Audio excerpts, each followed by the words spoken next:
Are you surprised in any way about just how tight it is at the top of the Championship at the moment?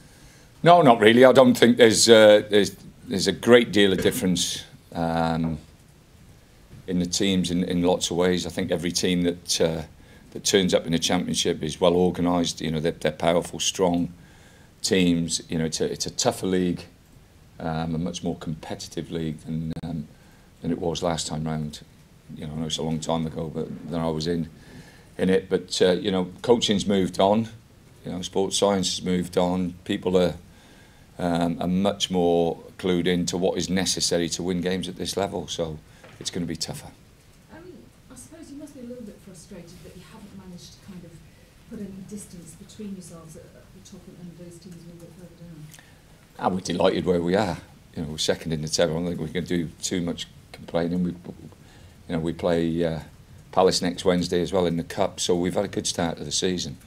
And I think the results, even on Wednesday night, show that there's not, you know, that great a difference between the teams. And you know, there's always, if you take your foot off the pedal, then there's always that, and there will be that shock round the corner. As I say, you know, top, apart from goal difference, should the fans be happier than they are? Because there was a little bit of sort of... No, I think they were more frustrated as much as we were that we hadn't won on Tuesday night.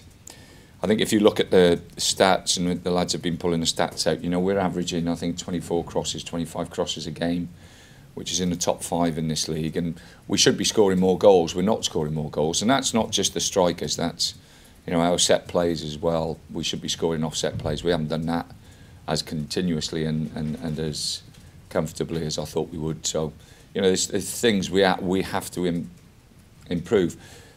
The worst thing about it's in the final third, which is the most important thing. You know, the back end of the pitch for us has been very good. We look very solid there. It's just the front side of it, and we need to improve that. But like I say, you know, if you take everything in context, you know, the players have done fantastic. So you're looking for your midfielders to back up the strikers? I think it's everybody. I think Flinty, you know, Danny, you know, the people, George, whether we, you know, whoever goes in offset plays, we're looking for them to score goals. You know, I've never been a manager that's said that it's got to be the striker that takes you, that leads the charge. It's the team that, you know, that we want, and I personally don't care who scores as long as people score. And you know, Bezic has added a couple. You know, Johnny Howson could have 6 or 7 goals already, but hasn't scored yet. And Johnny's, you know, regular 8, 10 goals a season at this level. So we're hoping there's some there that he's saving for us. And Derby, obviously one of the teams in the mix now. How impressed have you been with them, especially after their results during the week? I think Derby are very similar to a lot of other teams. They've got, you know, obviously Frank's in charge. He's known Jody Morris a long time from the Chelsea days. You know, they're well organised, they've got a system, they've got an identity. You can look at them and see that they've got an identity that they work to, and you know, they've got some exciting young players. They've made some good loan signings. Yeah, it's going to be a tough game for us, and coming off the back of beating West Brom on Wednesday night, they'll be rolling in confidence. Frank seems to have made a pretty impressive start to his managerial career. Well, he was an outstanding player and an outstanding professional. I think if you look at him, the amount of games he played, the way he kept himself going, and you know, he made himself one of the best players in England, and that's what he'll want to do as in management as well. I'm absolutely no doubts that he'll want to manage at the top level and be successful, and he'll give everything, I think, to ensure, you know, that he gives it his best shot. Good players don't always make good managers, do they? No, I think the best thing about this is that, you know, Frank has been one of our top players, and I think you've seen, you know, the likes of, you know, Jamie Redknapp and Carragher, Neville's, all go into the media side of it. And it's nice now that, you know, John Terry's gone in as an assistant manager at Villa, that Frank's decided to manage and have a go.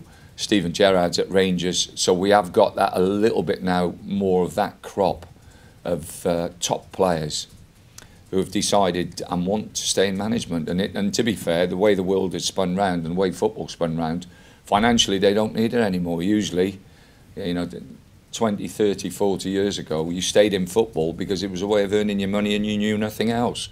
These boys don't have to do it now because they're financially secure. They can have an easy life. So you look at it, they must love the game, they must want to do it, and you know, I hope they're successful. I hope Frank's successful. I just hope he's not successful tomorrow. So your experience when you see someone like Frank come in, how do you feel when you look at sort of him stepping into that role? Do you feel sort of afraid for him? Do you feel sort of, you know? No, he's listen. He's, you know, when I was at Bournemouth, you know, Harry was manager there. Harry Redknapp. Harry and Frank are brother-in-laws. They married sisters. So you know, obviously Frank was Jamie's cousin. So you know, I met Frank Senior quite a few times with Harry, and he you know, obviously Frank Senior was a top player as well and great pro. Made the most of his career and really, you know, the times I spoke to Frank, I really enjoyed his company. So it's no surprise that, you know, his son's gone on to do what he's done as a player and, you know, hopefully as a manager, because you want these, you know, the best players to dip their toe in and see if they, you know, if they can become the best managers as well. That match, Derby's win at West Brom through the week, I mean, that kind of made your point about the whole division and how tight it is, but also, I mean, they'll have their tails right up when they arrive. Yeah, it'll be a great game. You know, it'll be a smashing game. You know, we need to be more clinical in the final third. I think, you know, that if you're being critical, and it's difficult to be critical. You know, I know people say that they were critical after Tuesday night, but I think that was more out of frustration. It's just that final third. We've got to be. You know, Martin's missed a fantastic chance after 18, 20 minutes. If we score that goal, then I'm absolutely convinced we go on and win the game, because, you know, that would have made Rotherham have to open up a little bit. It would have given us more confidence. But they're the big moments in games you have to take. But that's the critical side. To look at the other side, it does look like you've kind of got things exactly right pretty much at one end of the pitch. Is that the end of the pitch that you can grow? And if you get that side right, then you really are looking good. Well, the top end of the pitch is always the important end of the pitch, because that's, like I say, you know, the chances that we've had in games. If we were a little bit more clinical, we'd have more points on the board. But as I've said before, it's very, very difficult for me just to blame individuals. You know, I've always been, it's the team and it's the team ethic, and it's when we attack, you know, you want your midfield players, you want your wide players, and you want, from set players, you want your centre halves joining in with the goals, and that's what we've talked about this week. It's not just about the forwards.